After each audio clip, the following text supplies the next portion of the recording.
kedu ibe onye banyị na-eme na South Africa? Enwere m okwu. Ịlụcha ọlụ ị na-eme ntị na-esevu 200,000. Bish, nke bụ eziokwu bụ na ya isi na ịbịa bugo South, so gị nwee sịba na nlụsị ọlụ ịkwesị ịmara ọwụla ọlụ dị ebe a.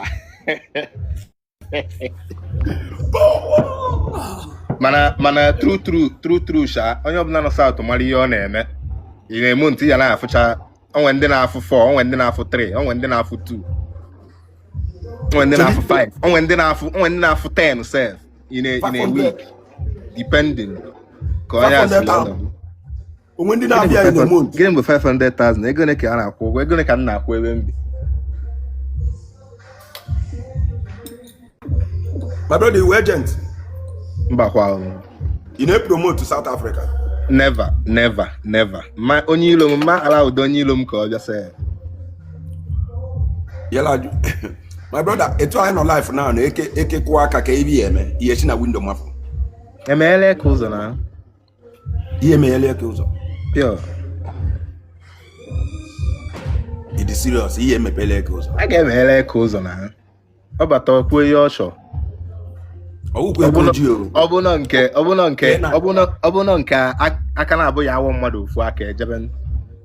K9 kwụọ aka na ihe emepe ụzọ. K9 nke kpọ nkịta. Nna nke K9 na bichi. Mana ịma na bichi mana ịma na K9 na-ada aja n'ụlọ dat na K9 bụ na-enweta n'ezi na. A na-abịakwa n'ụlọ o depend ya. K9 na-abịanụ bụ ebe m sọsọ n'ụzọ. Akpọrọzi ya gị naba ya. Akpọzie ya naba ya. Ya. Na my brother ịkakwala aka wee nọlụ South Africa. Mba, a ga-anata very soon, just very soon now. Nwezi ya na-eme ihe. Ndị mkpọrọ kalizi n'ezi. Ndị bụ isi kalizi. Makale. And the na-ete ekiti over even niile ndị banyị na-eme. I swear, Bish, iji update. Eji m update. Iji update, I swear. Ya nke ikwu kịta na iji ezigbo update. Because anyway, ndị banyị ka o sikwa n'aka Bish. Nyota. Mgbe ndị banyị bidozi kụzibelu ndị obodo ka esi eme ihe, because ndị obodo no know anything before now. So ndị banyị bidozi kụzibeziri ndị obodo ka esi eme ihe, na ndị na-akụzi ka esi eme ihe, onye obodo ya bụ inye buo 1 cent. Ọ na-awụ n'enu ka ịkụzizi ka o esi enweta 10 rand 20 rand. Ị mara na ọ ga-eti ikwu anya deep ka ọ malizi ihe na-eme. My brother, Jilin South Okalia, my brother, power. Another thing ndị wee chọọ ka mgbagota na this your life. If any ejide ndị agenti nọ na bai ha ncha niile, ejide ha ncha niile eti ha na panti. I swear. Bish nna wa give eziokwu. Bish ka nkọrọ gị akụkọ ka nsi. Bi obodo a Bish. Ịmana mgbe nna chi bi obodo a agenti mere m akwụkwọ na 2023. Ọ bụ na ọ bụrụ Chukwu, amara m ihe ka ime. Agenti mere m akwụkwọ nọ mụ gbago. Ọ bụ ụzọ ebu m ụzọ sendari gị, understand? So mere m akwụkwọ na visa on arrival to Mozambique, and see Mozambique where but you understand. So that one kushie that period Mozambique could say their visa on arrival that year 2023. I'm not me say man had them as visa on arrival that 2023. I'm not for go again. Hapo she is my agent. See how far na kuye na eme on stack kwa na airport. Ke ya game agent sim na bagodun. E ka mo asi Anambra gbagote sim na shie na hotel lodge na Lagos. Na chekwa na hotel na-akwụ ụgwọ hotel agent no katakpọ m one day wee sị mụ welo visa free gbagobe Rwanda. Ịma Nigeria to Rwanda bụ visa free na mgbago Rwanda mụ kpọzie na mgbago Rwanda mgbe ana open that ticket that day jet my abushie mazụ na Nigeria jet my flying from Nigeria to Mozambique open ticket m. So mbrukuzi another ticket wee gbagobe Rwanda. Imi agent gwa Bush. Ama na agent na Rwanda, border Rwanda na Tanzania. ama noche na border Rwanda na Tanzania dịka Benin Republic na Nigeria. Ịma na Benin Republic na Nigeria for ndị JHK na Ghana na ụmụ ya yata because eso nje den. Ịma na offense ka a na-awụ iwon fence den wee baa ọkada wee banye Benin witie ya kpọfe gị. Buchu border Rwanda na Tanzania bụ mmiri debe asef River Niger na aṅụ ala. Agent wee sị m nọ nsi ebe a. Buch ọ dị ka Mike ịdị close.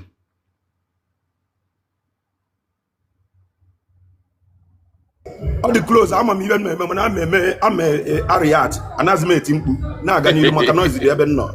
Okay.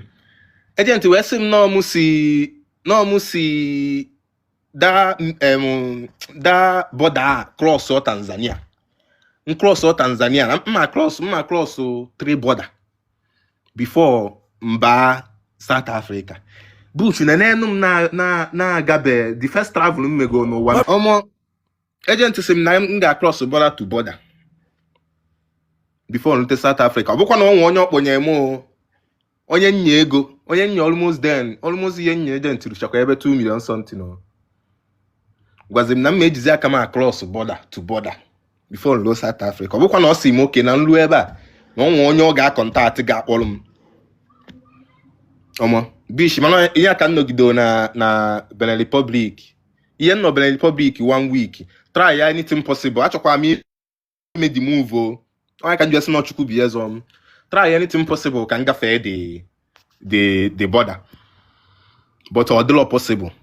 Wee natabakwa gbafukwa another flight me going and coming. I suppose come back ending of that month because Benin Republic na 90 days visa free, understand? So ya going and coming. I suppose come back 90 days, but I'm akwụkwa am another money kwa wee gbakwa flight natakwa Nigeria again. Natakwa Nigeria again. O wee mezi alum another visa wee by hezia what's the name of this country? Namibia. Maybe Sizia Namibia where Namibia kish wee bata south. Igbala south to direct to na OR Tambo. No, I told them OR Tambo that year because so that time I don't allow Nigeria that time 2023 half all the hard. All the very hard 2023 hard. So Namibia can just student visa ba Namibia, Sizia Namibia. Bazia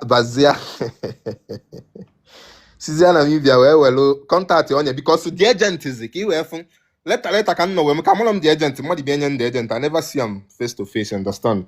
Letter can know where when losing na Namibia. Can know where for the no NML Malcolm Namibia corner. The agent of Namibia corner. Say losing the Namibia na bataziamo eweluziamo to close or whereby answer to die. Bishi no bu South na ịnwanda na-akpọ G6 na. Nice boy. This guy is Zoike power. Another thing, onye kpogete na your page. Ya amara ka m ga-esi connect with that guy. Ono Ostra. O si na ọ gbago Ostra wee kpogete nwunye ya as dependent. I need to connect with that guy. I'm not doing possible, bish. Okay. Emechi deli mi Okay. My brother, I like him. Iwiku eba yotago. Yale me more advice nya bia South Africa. But that possible. O just sing onye ilo mu obodi na onye mu ni ad na mu. Onye ilo mu ni adlo na mu no go advise. Yes. Because so many people now watch here ga afu kishi gba fresh. Ịma na ịkọwazi elive ive dị behind mgba fresh ya n'obodo ị nọ na ya, they will not understand. Mana I like him kish put onye out there because most of these followers people ya have ndị ya bịa daily give na. In fact, ka m gwa gị more than 50 people here follow gị daily give kale. Mana eme ya na so video wee gwa ndị mmadụ ya dị cautious. Ị mara ka mmadụ si live n'obodo. All 7 years ka m nọ n'obodo a. My brother Chukwu ya enyeli ya aka ịfọ na that country. Job does because very soon because also man that last month ba I just say some people bishi I no go like give you asị m anakọta nna anụ ebe na mmadụ ya nụ na-ene ọnwụ ya anya ọ bụla ogologo akụkọ sha the thing man ọ bụla ebe ka m bibu before na ebe m bibu ihe nna akwụ ebe m bibu bụ almost 4 something na ego be mana du ụtọ ọsọ na aka ebigodo ebe ị ga-enwetagodo onwe gị ebe m biketa na nna akwụ almost 900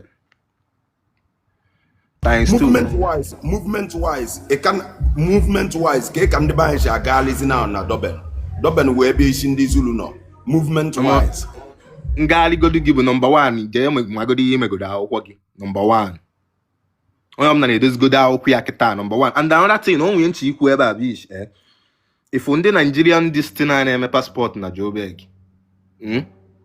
they are not trying some people ji their money na-achọ ka a ga-esi onwe ndị passport fa tipia si etipia like onwe one of my friend Ekeli last 2 weeks you understand na-ekwu consulate Nigerian consulate na something mba nke na something yeah those people are not trying because among them the kind of agency ha nwesị that place onwe ndị ya bụ sef ihe afọ na mmadụ na onye anọ na problem and you need the passport ya ka o wee nweta akwụkwọ ya you understand megoro something ọ bụla eji submit permit jidegoro receipt ị narụkwu ya ego likwa ego na-enye 3 months 1 year passport apụtabe my brother iche na n'ụdị ahụ na ịchọrọ iji TC wee na mgbe nna TC ka eje mba na consulate gbuo ikpere na akwa ka nna ebeli the woman o consulate akwa ka mbegide the woman nye m TC my brother ịchọrọ ije dị ajebe akwa iluo dị ife akwa ibebe akwa ịchọrọ ime ebe ndị a ịchọrọ igbo ọsọ the reason m ji ekwu ya nwere some people need the passport kacha ịnọ ọ dị m ekwu okwu ndị shi ịnọ echi na-achọba passport na-egbu onwe ya oge na ojechọlụ TC onwe ndị bụ na ha ihe ha na-eme na-aga because a lot of these Nigerians ifu ebu na si onwe ike some people ya na-afụfa na ndị a na-ata some of them bụ ndị bụ na ha na-eme legit business ịma legit business na-asị foreigner n'obodo a taa bụ nonsense because abịa na chọpụ ga-apịaka you see apịakasịa ihe niile abịa na chọpụ ga-apịaka so ndị ifu na sị nkịta bụ ndị na-eme legit business so kama ụmụịta na-achọpụ ihe a ga-eji wee pịaka ndị be anyị sị obodo na-achọ n'ihe free na obodo a na-alụ n'ọrụ na ihe free na ha obodo enwere obodo a na-atụkwa egwu obodo a na-atụ ekefe egwu ọ bụrụzie gị nwakwana ihe ọsọ gị lọkụ ọya shop esi n'enu zinc lutuo ịnwa ka o si adị na ha ya erigo n'enu zinc loo zinc sizie n'enu zinc na-ebu ngwa afịa na-atụrụ ndị nọ na my brother here je therapy power thank you for coming where do we see you get technical contact that boy can you okay sure